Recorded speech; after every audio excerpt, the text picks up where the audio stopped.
आज हम लोग देखेंगे पंचम श्रेणी के तीसरा पाठ 26 जनवरी की परेड। यह पत्र एक दोस्त दूसरे दोस्त को लेटर लिखकर 26 जनवरी के परेड में उसने नई दिल्ली में क्या देखा उसको एक लेटर के द्वारा अपने दोस्त को बताया। ये पाठ एक लेटर ही है, उसी को यहाँ पाठ के रूप में हुआ है। तो 26 जनवरी की परेड यहाँ दिया हुआ है। प्रिय अमर, ये अमर एक दोस्त है, उसको ये बता रहा है राजेंद्र।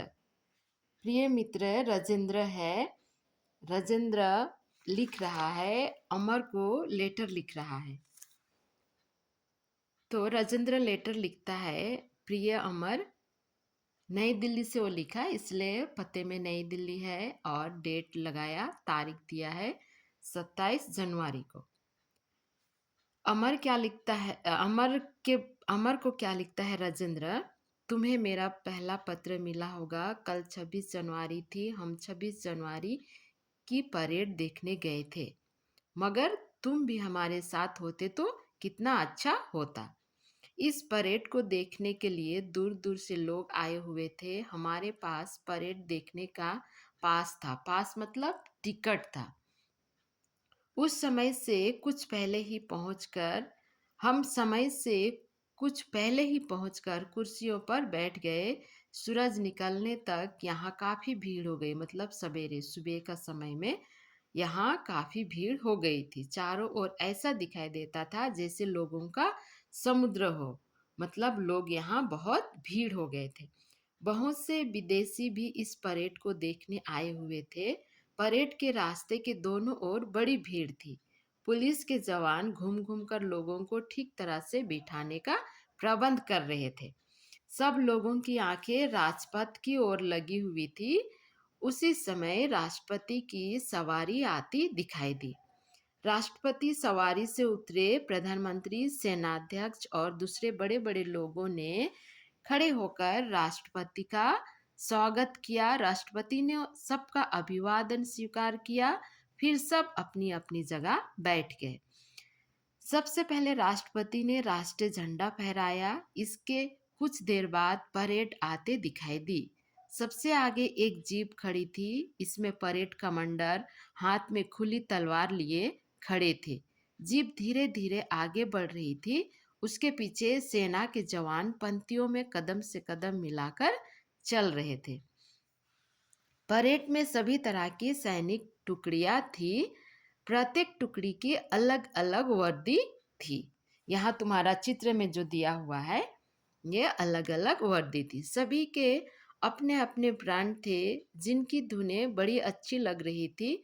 थल सेना के सैनिकों के पीछे सफेद वर्दी पहने नौसेना के जवान थे। उनके पीछे पीछे वायुसेना के जवान चल रहे थे। कितना सुंदर था वह दृश्य।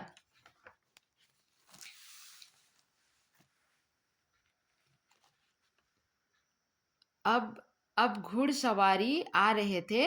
घोड़ों पर बैठे हुए थे। सैनिक बहुत अच्छे लग रहे थे।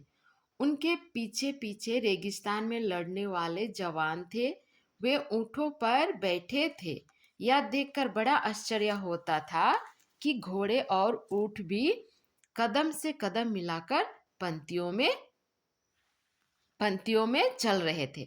घोड़ों और ऊँटों के बाद बड़ी बड़ी फौजी गाड़ियों में से किसी एक पर तोपें और किसी पर मशीन गनें रखी हुई थी। उनके पीछे धड़ धड़ करते टैंक चल रहे थे।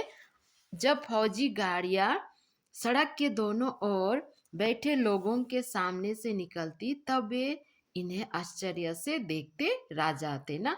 लोग जो थे वहां बैठे, सबको वहां ये दृश्य सबको आश्चर्य लगने लगा। फौजी गाड़ियों की पीछे चल रहे थे दिल्ली के विद्यालय के सैकड़ों विद्यार्थी, वहाँ के स्टूडेंट भी थे। कदम से कदम मिलाकर चलते हुए विद्यार्थी बोल रहे थे, जय हिंद। जैसे जैसे परेड राष्ट्रपति के सामने से निकलती, सब उन्हें सलामी देते और आगे बढ़ जाते थे। तभी सजे हुए हाथी आते दिखाई दिए। उन पर बैठे थे हुए बहादुर बच्चे, जिन्हें इस वर्ष बहादुरी के कामों के लिए वीरता पुरस्कार प्रदान किया गया था। इतने में देश भर के राज्यों की झांकियां निकलने शुरू हुई। ये झांकियां मोटरों पर सजी हुई थी। उनमें अपने अपने राज्य के खास खास बातें दिखाई गई थी। किसी पर खेती का दृश्य था, तो किसी पर कारखाने का। एक झांकी तो पूरी की पूरी फूलों से ही बनी थी। वे झांकियां भी बहुत सुंदर थी। झांकियों के पीछे पीछे विभिन्न राज्यों के लोक नर्तक, मतलब नाचने वाले, लोक नृत्य जो होता है, नाचने वाले अपने अपने राज्य का लोक नृत्य करते हुए राष्ट्रपति के आगे से निकले। रंग बिरंगी पोशाकों को पहने हुए नाटक बहुत ही अच्छे लग रहे थे। अंत में आकाश में हवाई जहाजों ने राष्ट्रपति को सलामी दी। उड़ते हुए हवाई जहाज राष्ट्रीय झंडे के तीनों रंगों जैसा धुआं छोड़ रहे थे। मतलब केसरिया, सफेद, ग्रीन, ये तीनों रंग का धुआं छोड़ रहे थे। देखकर लगता था मानो आकाश में बहुत से तिरंगे उड़ रहे हो। कैसा सुंदर दृश्य था! वाह! अमर, अगर अमर, अगले साल तुम दिल्ली अवश्य आना। हम दोनों मिलकर परेड देखेंगे। माताजी और पिताजी को प्रणाम कहना। तो ये कौन लिखा? राजेंद्र लिखा है। किसको? अमर को लिखा है कि वहाँ का, दिल्ली जब गया था तो वहाँ के 26 जनवरी के परेड को देखा, और उन्होंने वहाँ क्या क्या देखा, ये सब का उन्होंने ये लेटर के द्वारा विश्लेषण करके अमर को बताया है। तो आज का ये एक्सप्लेन हुआ। दूसरा दिन फिर से हम लोग नया क्लास, नया लेसन देखेंगे।